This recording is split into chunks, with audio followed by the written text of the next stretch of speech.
welcome to the Beauty Dish. This is part 2 of my vacation makeup series, and if you didn't see part 1, it will be linked in the information box below. But if you didn't see it, I showed you all the makeup that I'm packing for a short weekend getaway. I'm going to Miami in about a week and a half, and I've got all the makeup that I'm bringing, and I'm doing 2 looks, one super casual, and now I'm doing a glam night look with a very shimmery copper gold eye and a nude lip that you can do with all of those same products so that you don't have to pack a massive makeup bag which you can't fit in your carry-on luggage anyway. Alright guys, I hope you like this look, so let's just go ahead and get started. Since I'll be packing on so much color, I definitely want to start with the eye. I've got my Urban Decay primer potion, and I'm going to take that all over the lid, into the crease, almost up to the brow. Definitely want something for all of this color to cling to. Also take it under your lower lash line.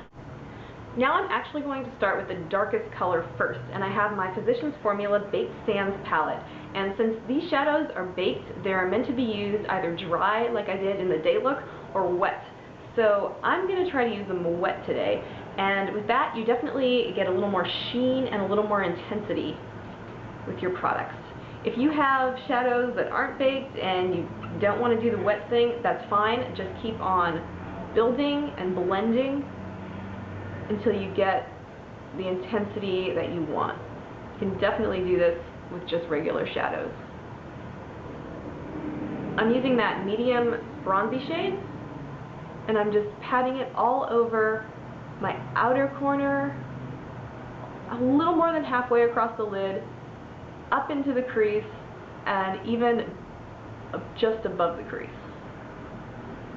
You don't have a lot of time, especially with the primer on, to blend out these edges, so get in there and do that as soon as possible as you go, so we have nice soft edges. And I'm kind of exaggerating the shape of this shadow here, pulling it out almost into a cat shape, kind of a soft cat eye shape, and just building it until I have kind of just the look I like. Okay, now taking the darker shade, and my brush is still pretty wet, so I don't need to wet it again, and I'm just going to intensify my crease with that darkest brown coppery shade.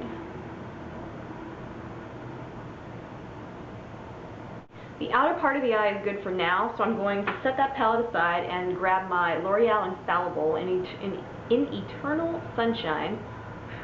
Very shimmery gold color, kind of a packed pigment really, and I'm going to put that all over my inner corner, across my eyelid, to about the middle of my eye, and trying to blend it in with the copper. I'm taking it all the way up above the crease. This look is supposed to be exaggerated. Take this gold on your inner corner and underneath your lash line, about a third of the way.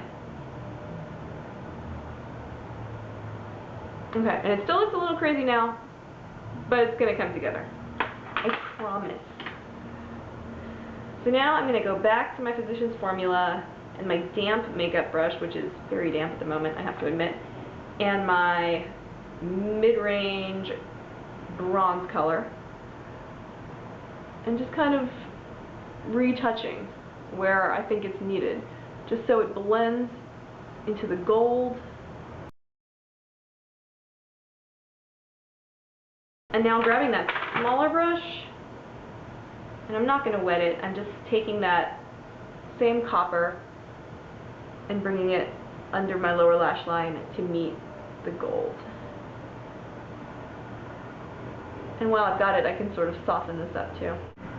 Okay, the final touch is a little bit of this very light shadow, just with my finger I think I'm going to do. right? Oh, that works good. These are really pigmented colors. Even if you're not using them wet, this is a great little palette. And I'm just trying to soften those edges. Now I have my Makeup Forever Aqua Eyes waterproof liner, definitely waterproof, in black. And I'm lining my waterline, both upper and lower waterline. Okay, now with the same liner, just warming it up again on my hand, I'm going to line my upper lash line, just a thin line, kind of straight across right out to the end. I'm not doing a wing or cat eye. I just want to intensify and define my eyes. Time for mascara. I'm using my Maybelline The Falsies. Really work that into the lash line too. Just more definition, locking in your liner, make every step in this makeup routine work for you. I took that mascara onto my lower lash line as well, but you do not have to, especially if you are going out dancing and it's going to be one of those kind of hot, steamy club situations. You might want to skip it just so you can completely avoid any possibility of raccoon eyes. Not a good look. Now, before I go on to the face, I am going to use my Too Faced Lip Insurance. This is a lip primer, and this is one of those products that you so don't need, but at times like this, it comes in really, really handy. I don't wear it very often, but I'm going to do a nude lip, and my lips have a fairly dark natural color, so I always feel like I look weird in a nude lip. I don't do it very often. This is kind of an out of my comfort zone sort of a look. And this just kind of pales my lips out a bit, and it will keep that color on, keep the color more intense, so I don't feel like I'm just washing out my natural lip. Now I have my Revlon Colorstay Concealer, and this is really interesting. After I did the day look, I filmed it yesterday, I was really low on the concealer, and I went to CVS and I wanted to pick up another one. So I just opened it, and it seems like they changed the formula. It used to be SPF 15, and now it does not seem to be any SPF to speak of. And as you can see, I put it around my nose to take care of any redness. Not any redness, to take care of the redness that I have around my nose. So I have my Benefit Cha-Cha Tint. Gorgeous, creamy, gorgeous corally color that reminds me of a creamsicle. I love it. I'm applying it with a Real Techniques Expert Face Brush and just patting it on so I don't mess with my concealer. As you can see, I went very, very major with my cheek stain because I know my powder foundation is going to tone down that color a bit. And the other thing too is that you can go really intense with blush at night because it just isn't going to show up. Like, you'll do your makeup in your bathroom with bright lights on and the blush will look so extreme, but then you go out to a dim restaurant or the club and it's totally fine.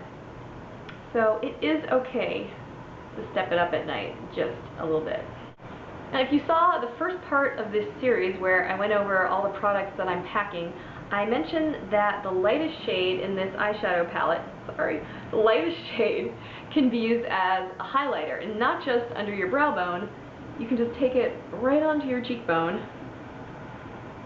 It blends right on because I've used my Smashbox powder, and you've got a little highlight without bringing any extra products whatsoever. I'm going to take it onto my forehead, down the center of my nose, and right on my Cupid's bow. Okay, last step, my lipstick. I have Revlon Super Lustrous Shine Lipstick in Pink Cognito, and it's a really, really nude pink. I think it has some peach in it too. For me, this is a very daring lip look. I am not a huge fan of the nude lip. Like I said, I feel like I'm just paling my natural lip color and washing myself out. I am definitely a lot more comfortable with the neon pink lip like I did in the day look, but I think nude lips look great on everyone else.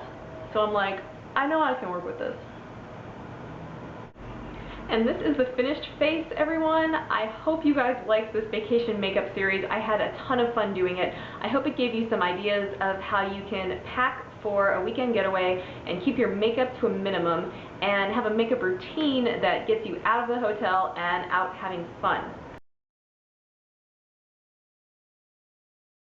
So I hope you like this look. Please subscribe for more beauty fun. Thank you so much for watching. Since I love to talk about food, I have a 1-minute recipe for you. If you don't know this, actually, I work as a freelance recipe developer, so this is kind of what I do when I'm not beauty blogging. But here it is, roasted cauliflower. Cut it up into small florets. Make sure it's washed and very dry when you do this.